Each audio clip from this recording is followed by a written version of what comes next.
नमस्कार दोस्तों, UP triple SC से मुख्य सेविका भर्ती परीक्षा फर्स्ट शिफ्ट की आपकी परीक्षा जो है वो सकुशल संपन्न हुई।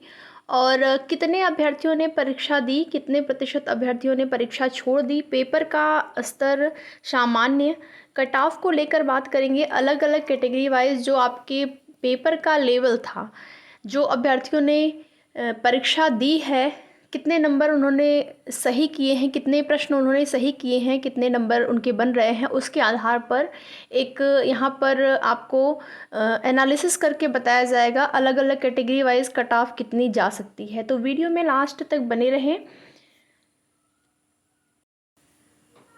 तो जैसा कि आपकी भर्ती में 45,000 प्लस 45,857 के लगभग जो अभ्यर्थियों को शॉर्टलिस्ट किया गया है, और जो सीटें हैं, सीटों के आधार पर अगर देखा जाए तो आपकी कट ऑफ कितनी जा सकती है।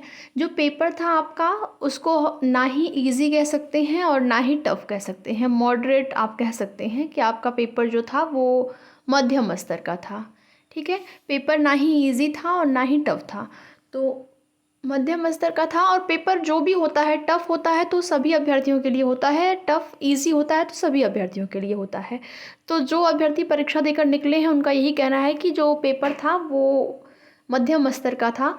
तो उसके आधार पर, और जो आपका यहाँ पर देखा जाए कि क्वेश्चन किस प्रकार से पूछे गए थे, तो फर्स्ट शिफ्ट का अगर बताया जाए तो लगभग आप यहाँ ये मान के चलिए कि अगर आपकी अनरिजर्व कैटेगरी की अगर बात करें, जनरल में अनरिजर्व कैटेगरी में अगर आपके 55 प्रश्न आपने, या 55 आपके टोटल नंबर बन रहे हैं, तो फिर चांस है कि आपको यहाँ पर डीवी के लिए बुलाया जाएगा। ये आपकी फाइनल कट ऑफ नहीं होगी, फाइनल कट ऑफ तो आपकी ज़्यादा जाएगी। फिर उसके बाद देखा जाएगा रिजल्ट जारी होने के बाद कितने गुना अभ्यर्थियों को डीवी के लिए बुलाया जाता है।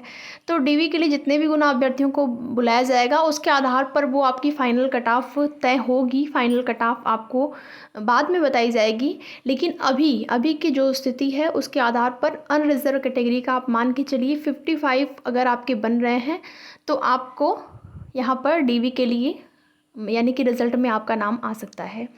और वहीं पर अगर आप ओबीसी की बात करते हैं तो ओबीसी में आप मान के चलिए 53 अगर आपके बन रहे हैं तो माइनस मार्किंग भी यहाँ पर है, तो 53 ओबीसी में।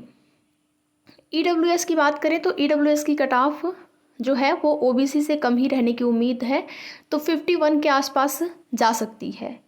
इतना आप मान के चलिए, और इससे कम रहने की उम्मीद भी बहुत कम है। इससे ज़्यादा हो सकता है, +2 +3 हो सकता है, लेकिन कम रहने की उम्मीद बहुत कम है। ठीक है, तो इतना आप मान के चलिए फर्स्ट शिफ्ट के पेपर के आधार पर। और बहुत कम अभ्यर्थियों ने ही परीक्षा छोड़ी है। इसमें जितने भी अभ्यर्थियों को शॉर्ट लिस्ट किया गया था, लगभग जो है कुछ अभ्यर्थियों ने ही परीक्षा छोड़ी है। इसकी जानकारी जो है आपको थोड़े समय बाद मिल पाएगी कंफर्म कि कितने प्रतिशत अभ्यर्थियों ने परीक्षा छोड़ी है। लेकिन जो अभी तक की सूचना है उसके आधार पर यही है का बताया जा रहा है। अब क्योंकि अभी पूरे उसके आंकड़े नहीं आए हुए हैं। हाँ, जिन अभ्यर्थियों ने परीक्षा दिया है उनके आधार पर कि उनकी क्लास में कितने स्टूडेंट अब्सेंट थे, उसके आधार पर बहुत कम ही स्टूडेंट अब्सेंट थे। तो अनुपस्थिति बहुत, अगर देखा जाए तो उपस्थिति ज़्यादा थी, ज़्यादा अभ्यर्थियों ने लगभग यहाँ पर परीक्षाएं दी हैं। तो आप इतना मान के चलिए आपकी कट ऑफ जा सकती है। ये एक मात्र आपकी परीक्षा का स्तर, पेपर का स्तर, और अभ्यर्थियों ने जिस प्रकार के बताए हैं कि कितने उनके नंबर यहाँ पर बन रहे हैं, कितने क्वेश्चन उन्होंने सही किया, उसके आधार पर ये चीज़ें आपको बताई जा रही हैं। बाकी आगे की जो भी जैसी भी सूचना मिलती रहेगी आप सभी को उसकी जानकारी समय समय पर इस चैनल के माध्यम से दी जाएगी। वीडियो में लास्ट तक बने रहने के लिए आप सभी का बहुत बहुत धन्यवाद।